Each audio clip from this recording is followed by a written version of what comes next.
Today I'm going to show you how to put your Comodita Tipo inside its travel bag. The first thing you need to do is remember to remove the cane support, the Pisa cup holder, and the shopping bag that came with your walker. Then lower the handle heights. Put all the way in and lock them down on both sides. Now fold your walker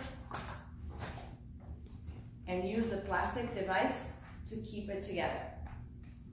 Now undo the folding levers on both sides. Then bring the handles down. And now you can pull your walker from this middle part and just drop it into the bag.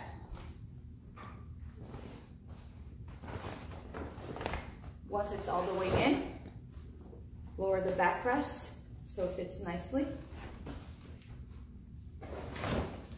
And zip the bag.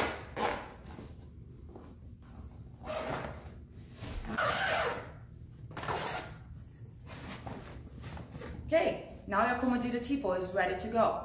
Just remember, this is a travel bag. It's not meant to protect your walker against impacts. Enjoy!